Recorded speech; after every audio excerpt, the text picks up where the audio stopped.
Hai guys, gimana kabarnya hari ini? Saya harap semoga semuanya sehat-sehat. Nah, hari ini kita akan membahas tentang pendidikan, nilai, dan juga hubungan seorang guru dengan murid. Tetapi sebelum itu, let me introduce myself. My full name is Erni Putri Suryani Bawamenebi, and you can call me Putri. So, let's start. Oke, jadi kita akan membahas apa sih pengertian dari seorang guru. Ya, guru adalah pendidik profesional dengan tugas utama mendidik, mengajar, membimbing, mengarahkan, melatih, menilai, dan mengevaluasi peserta didik pada pendidikan anak, usia dini, jalur pendidikan formal, pendidikan dasar, dan maupun pendidikan menengah. Itulah fungsi dari seorang guru. Fungsi beserta juga pengertiannya. Oke, di sini ada apakah hubungan guru dengan murid itu? Ada tiga. Yang pertama ada hubungan guru-murid mempengaruhi perkembangan dan prestasi pembelajaran murid. Hubungan yang positif antara guru dan murid boleh meningkatkan komunikasi yang berkesan antara kedua belah pihak. Yang ketiga ada mencorahkan pengalaman pembelajaran yang kondusif dan menyeronokkan. Itulah hubungan guru dengan murid. Oke, di sini juga saya paparkan bagaimana sih tingkah laku seorang guru di hadapan seorang murid. Di sini ada beberapa macam. Yang pertama ada mencerminkan perwatakan seorang guru, ya. Dan yang kedua bersopan santun. Guru itu harus memberi sopan santun baik di depan orang tua murid maupun di depan seorang murid. Yang ketiga ada berhemah atau tetapi tetap tugas atau tetapi tetap tegas, ya. Itu artinya guru harus tetap ramah, ya, kepada murid. Dan yang selanjutnya ada tunjukkan contoh teladan yang baik kepada murid. Nah, yang selanjutnya ada tunjukkan sikap empati. Nah, guru itu harus menunjukkan sikap empati atau perhatian kepada seorang murid supaya murid itu merasa diperhatiin, ya. Dan selanjutnya ada elakan daripada menuduh tanpa bukti. Nah, guru harus menjadi contoh bagi di hadapan seorang murid supaya ketika ada masalah-masalah tersebut, ya, maka guru bisa menyelesaikan atau bisa menyelesaikannya tanpa ada tuduh-tuduhan. Dan yang selanjutnya ada menggunakan bahasa yang baik, tidak menggunakan kata-kata kasar. Nah, seorang guru ketika mengobrol atau berbicara dengan murid harus menggunakan kata-kata yang sopan, ya, mengucapkan berkata-kata dengan kata-kata yang elegan, kata-kata yang sopan, kata-kata yang sedap didengar, supaya ketika muridnya mendengar seorang guru berkata yang sopan, maka otomatis murid itu akan mengikutinya.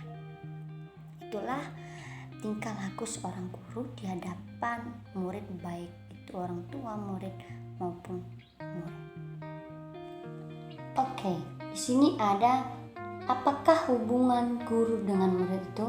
Ada tiga. Yang pertama ada hubungan guru-murid mempengaruhi perkembangan dan prestasi pembelajaran murid. Hubungan yang positif antara guru dan murid boleh meningkatkan komunikasi yang berkesan antara kedua belah pihak. Yang ketiga ada mencorahkan pengalaman pembelajaran yang kondusif dan menyeronokkan. Itulah hubungan guru dengan murid. Oke, di sini juga ada membina hubungan guru dan murid, ya. Jadi guru itu harus juga membina atau membentuk hubungan antara guru dengan murid. Bukan hubungan yang negatif, ya, tetapi membangun hubungan yang positif, ya. Dan di sini ada guru harus mengawasi murid-murid dan peka terhadap kesukaran yang dihadapi mereka, ya. Jadi guru itu harus perhatian apa masalah yang dihadapi oleh seorang murid. Dan dua, ada guru memahami masalah-masalah yang dihadapi oleh murid. Nah, jadi ketika seorang murid lagi cemberut, nah, guru harus memberi dia kelegaan, membuat dia senyum kembali. Ya, guru juga harus berinisiatif untuk membuat seorang murid tersenyum kembali, tidak membuat seorang murid itu menjadi marah atas masalah-masalah yang dihadapi, tetapi seorang guru menjadi seorang orang tua baginya ketika dia mengalami masalah. Nah, di sini ada guru memberikan sokongan, maldum balas dan nasihat yang bersesuaian. Artinya guru itu harus memberikan nasihat ya yang baik kepada muridnya. Dan yang keempat, ada pencapaian akademik dan tingkah laku murid dipengaruhi oleh kualiti hubungan guru dan murid. Terakhir, ada komunikasi berkesan antara guru dengan murid akan meningkatkan iklim pembelajaran kepada yang lebih baik. Ya, ketika seorang guru telah membentuk atau membina hubungan yang positif terhadap murid, maka komunikasi akan berjalan dengan baik antara kedua pihak. Bahkan pembelajaran juga akan makin meningkat ya ketika dalam suatu kelas itu atau dalam hubungan antara guru dengan murid itu adanya komunikasi. Itulah membina hubungan guru dengan murid. Nah, di sini juga saya paparkan ada strategi membina hubungan positif guru terhadap murid. Ya, yang pertama ada ingat nama murid. Ya, guru itu harus mengingat nama muridnya. Ya, supaya ketika kita menyebut atau memanggil nama murid tersebut, maka dia kayak seneng ya. Dia akan berpikir, oh guru ini perhatian sama saya begitu ya. Dan kedua, ada tanam semangat cintakan kelas ya. Artinya itu guru harus memberi dalam suatu kelas itu guru harus memberi kedamaian atau kebahagiaan selalu ketika melanjutkan pembelajaran. Jangan merenung terus, tetapi memberi kelegaan kepada murid-muridnya supaya mereka senang dalam proses pembelajaran.